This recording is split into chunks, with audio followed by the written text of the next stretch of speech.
महादेव। दोस्तों, सावन का महीना शिव का महीना है, जहाँ प्रत्येक बूंद अमृत बनकर भक्त के मन को हर लेती है और हर हर महादेव की गूंज से संपूर्ण जग जागृत हो उठता है। सावन में जो एक लोटा जल भी अर्पित करें, भोलेनाथ उसका भी जीवन संवार देते हैं। आज हम इसी श्रृंखला में सावन महात्म्य का पहला अध्याय शुरू करेंगे। सोनक जी ने श्री सूत जी से पूछा, हे महाभाग, आपके मुख से अनेक व्याख्यान सुने, परंतु मुझे तृप्ति नहीं हुई। कुछ ऐसा सुनने की इच्छा बढ़ती है जिसके सुनने मात्र से मेरी अन्यत्र श्रवण करने की इच्छा ना हो। कोई ऐसी कथा कहिए। सूत जी ने कहा, आप सब मुनिगण सुने, आपके कहने से मैं प्रसन्न हूँ। आपके लिए मुझे कोई भी गुप्त नहीं है। दंभ रहित, आस्तिक, बुद्धि, शठता रहित, परमात्मा में भक्ति, भागवत चर्चा सुनने की इच्छा, नम्रता, ब्राह्मण भक्त, सुशील स्वभाव, धैर्यवान, पवित्र, तपस्वी एवं दोषारोपण रहित होने से 12 गुण श्रोता के कहे गए हैं। वे सब गुण आप लोगों में है ही, इसलिए मैं आपसे प्रसन्न हो तत्व बात कहता हूँ। एक बार भगवान शिव ने संत कुमार से कहा, हे ब्रह्मपुत्र संत कुमार, आपकी सेवा भक्ति से प्रसन्न होकर मैं आपसे अत्यंत गुप्त बात कहूंगा। 12 महीनों में श्रावण मास मुझे अत्यंत प्रिय है। जो श्रावण मास का महात्म सुनने योग्य हो, जाने एवं श्रवण मात्र से सिद्ध देने के कारण मास का नाम श्रावण हुआ। पूर्णिमा को रावण नक्षत्र के योग हो जाने से भी मास का श्रावण नाम हुआ।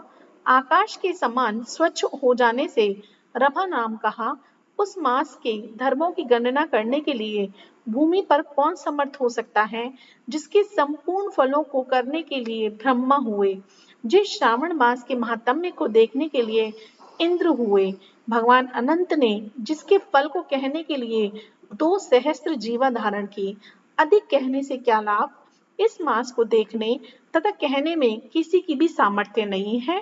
हे मुने, अन्य मास इस मास की कला को भी प्राप्त नहीं कर सकते। संपूर्ण मास व्रत रूप एवं धन रूप है। इस महीने में कोई भी दिन व्रत शून्य नहीं देखा गया, अर्थात इस मास में सब तिथि व्रत वाली होती है।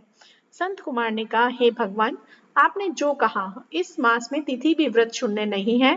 हे श्रेष्ठ, उसको आप मुझसे कहें। किस तिथि में कौन सा व्रत किया जाता है तथा किस वार में कौन सा व्रत होता है।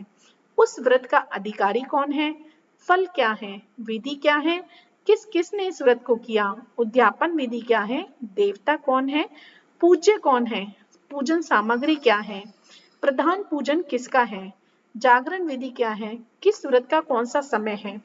प्रभु वैसा मुझसे कहें। श्रावण मास कैसे आपको प्रिय हुआ, किस कारण से पवित्रतम कहा गया, इस मास में कौन सा अनुष्ठान करने योग्य है। हे प्रभु, मुझसे कहें। आपके समक्ष मुझ मूर्ख को प्रश्न करने का कितना ज्ञान हो सकता है। पहले जो रह गया वह सब मुझसे कहें।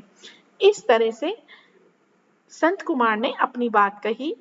अगले अध्याय में हम जानेंगे कि कौन कौन से व्रत सावन के महीने में किए जाते हैं, कौन कौन सी पूजा की जाती है।